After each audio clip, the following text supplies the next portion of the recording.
सच में साथ हैं और जीवित हैं। तो ये प्रभु की दासी एक हर बार जब भी हम हमसे दुआ करती थी ना, हमारे लिए एक बार जो कहती थी, लॉन्ग लाइफ से तुम जोड़ा साथ रहे जिंदगी भर और इटर्नल लाइफ तक परमेश्वर साथ रखे। पता नहीं जब भी ये बात करती थी परमेश्वर की आत्मा ऐसे छूती थी। मुझे नहीं पता था इनके जीवन में कोई ऐसी तकलीफ है, क्योंकि इन्हें संसारिक रूप में शायद कोई तकलीफ नहीं होती थी, पर खुदा की योजना थी। एक दिन बैठे बैठे मेरा बेटा यूं कह रहा कि मम्मी फुल बॉडी चेकअप करा ले, वैसे ही जनरली। तो मैंने ऐसे कहते बेटा पापा का भी करा दे, क्योंकि इंश्योरेंस क्लेम था तो हमारा पैसा वैसे नहीं जाता था, परंतु तो इन दोनों का करा दिया, जबकि कोई तकलीफ नहीं थी, वैसे ही जनरली है। तो एक हमने सोचा चेक कराए तो डॉक्टर को भी दिखा लें। तो डॉक्टर को मैं अपने को दिखाने गई, तो मैंने कहा आप भी दिखा लो, जबकि सोच के भी नहीं गए, पर प्रभु की योजना दिव्यश थी। परमेश्वर जब डॉक्टर को दिखाया, अल्ट्रासाउंड कराया, तो एकदम उन्होंने कहा यूरोलॉजिस्ट को दिखा लो, जो कि जेंट्स के यूरो पार्ट को, जो कि यूरिन पार्ट होता है, उसको चेक करता है। तो उसने बताया कि आपके प्रोस्टेट कैंसर की मतलब वो चीज है, जबकि इन्हें कोई तकलीफ नहीं थी। और ये कह रहा ये आज का नहीं, शायद 15-20 साल पुराना है। सच में खुदा की योजना थी कि उस पर कैसे उसने चेकअप कराया। और उस टाइम जब डॉक्टर के पास बड़े हॉस्पिटल में गए राजीव गांधी, तो कह रहे हैं इनका ऑपरेशन भी नहीं हो सकता, इनका इतना ज्यादा बड़ा हुआ है कि जिंदगी भर थेरेपी और हार्मोन्स के इंजेक्शन लगेंगे। पर मतलब शैतान ने तो बहुत गलत चाहिए, पर परमेश्वर पे विश्वास था, परमेश्वर तूने तो ठीक कर दिया, मैं तो ना किसी चीज की जरूरत, पर प्रभु तेरी इच्छा पूरी हो। हम तो नहीं चाहते, पर प्रभु की योजना बेस्ट थी कि कुछ प्रार्थना होते होते सच में विश्वास करोगे, जब भी करती प्रभु की दासी की ठीक कर दिया, पर प्रभु तेरी मेरी नहीं तेरी इच्छा पूरी हुई।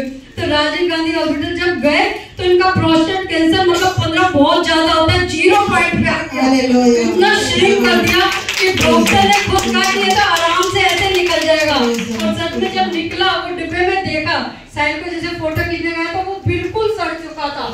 ये प्रभु की अद्भुत योजना थी कि खुदा ने ये आशीष को पूरा करा कि लॉन्ग लाइफ तक ये जोड़ा साथ रहेंगे और टर्नल लाइफ तक पाए जाएंगे।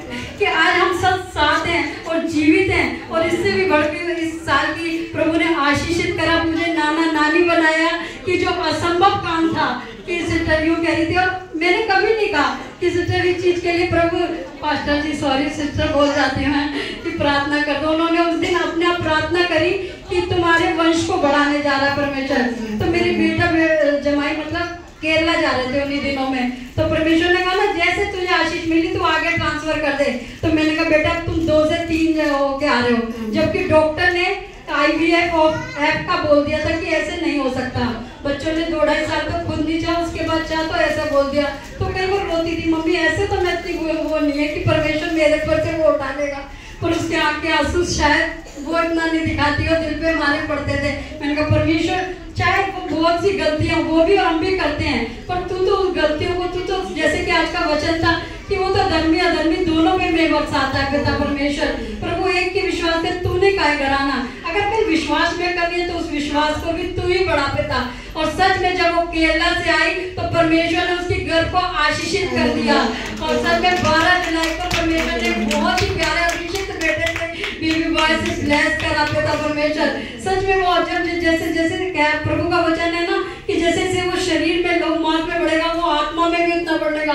और सच में वो छलक दिखाई देती है उस बच्चे में। धन्यवाद करती हूँ। और साहिल की जॉब को भी 5 जुलाई को ब्लेस करा। और इसकी भी एक बड़ी गवाही दूंगी कि बीटेक तो कर रहा है, मैं देखती थी वो पढ़ता लिखता नहीं है। मैं सच में कह रही हूँ, ऐसा नहीं कह रही हूँ पढ़ो लिखो नहीं, परमेश्वर ने कहा पढ़ लिख के मेरे नाम को ऊंचा करो। वो पढ़ता मतलब इतना नहीं दिखाई देता था, हाँ परमेश्वर को पहला स्थान देता हुआ हर पल दिखता था। वही हमारे लिए सबसे बड़े संस्कार हैं। तो वो उस दिन जा रहा कि मतलब बीटेक के बहुत से इंटरव्यू ऑनलाइन होते हैं, तो इंटरव्यू दिया, अच्छा कहा, सब कुछ है। उस दिन प्रभु की दासी हमारे यहाँ घर पे मम्मी पापा के घर रह रहे थे, तो वो प्रेयर करने आई थी। तो उसी दिन वैसे ही साइड के लिए सबके लिए प्रार्थना कर रही थी। और उसी रात जैसे प्रभु की दासी अपने घर गई, आधा घंटे में, जबकि बीटेक में जब स्टार्टिंग में जो जॉब मिलती है 3.5-4 लाख का पैकेज मिलता है, कितनी भी अच्छा इंटेलिजेंट हो ज्यादातर यही मिलता है। और परमेश्वर ने उसी पल जेडएस कंपनी से कॉल आया कि 13.5 लाख के पैकेज से ब्लेस करा। ये प्रभु की अद्भुत गवाही है। परमेश्वर के दास के वचन को पूरा करने वाला परमेश्वर है। और परमेश्वर उसे पूना लेके गया। और 5 जुलाई को मैंने कहा प्रभु हमारी इच्छा यहाँ है पर तेरी इच्छा पूरी हो। और सच में एक अद्भुत देखा कि उसे परमेश्वर इंडिपेंडेंट बनाने जा रहा है, क्योंकि परमेश्वर चाहता है कि मेरे बच्चे में क्षण भर भी कमी ना रहे। आत्मिक रूप में तो दिखता था, संसारिक रूप में कई बार दिखता था आलस है, ये चीजें छोटी मोटी दिखती थी। परमेश्वर उस तरह भी इंडिपेंडेंट बना रहा है और अपने दोस्तों, अपने ऑफिसों में परमेश्वर उसके सर को भी इतना ऊंचा कर रहा है कि बड़े बड़े 20-20 साल सीनियर कह रहे हैं किसी को प्रॉब्लम हो तो इस बेटे साहिल से मतलब सलाह लो। ये परमेश्वर का काम है, इसमें हमारी बड़ाई नहीं। और कल मेरा एकदम पार्क में जाते थे, जैसे इनको कहा कि वॉक करना चाहिए, एकदम पैर ऐसे जोर की स्लिप हुआ और ऐसा लगा किसी ने उठा लिया, मतलब पूरी तरह से स्लिप न्यूज चिकना था और एक क्षण भर भी छोड़ के कोई मौत तक भी नहीं आई। परमेश्वर ने गिरे हुए को संभाला। क्या उसी पल एक तो मंदिर से आया, नहीं प्रभु धन्यवाद, ये तो मेरे को याद भी नहीं था कि थैंक्स गिविंग ये भेंट नहीं। परमेश्वर ने कहा कि तू भेंट लेके जा।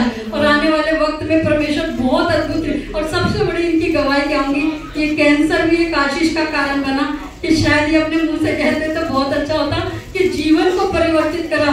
जो छुपे पाप थे ना, जो शायद मैं भी नहीं जानती थी, इन्होंने उसको रिपेंडेंस करा आंसुओं में। और जब प्रभु की दासी ने उस दिन प्रार्थना करी तो ये मार्केट में मॉल जा रहे, कह रहे मेरे को पता जब टच करा पहली बार प्रभु का अद्भुत टच, और आंखों में आंसू मॉल में रो रहे कि मैंने ये गलती करी। और प्रभु की दासी ने प्रार्थना करी तो परमेश्वर की आत्मा ने टच करा और अद्भुत रीति से मैंने बदलता हुआ देखा।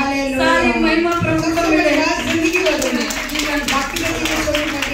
संसारिक चीजें तो ये तो है, शरीर है, यहाँ आए हैं चले जाएंगे, क्योंकि परमेश्वर का वचन है। प्रभु सच में जैसे धर्मी के वचन है कि हम विधियों पे चलते पाए जाए, नियमों को मानते पाए जाए, सच्चाई के काम करते पाए जाए परमेश्वर, ताकि तेरे न्याय के सिंहासन के सामने आए तो हम पे न्याय ना हो पिता, क्योंकि दया न्याय पे जयवंत हम दया करते पाए जाए पिता।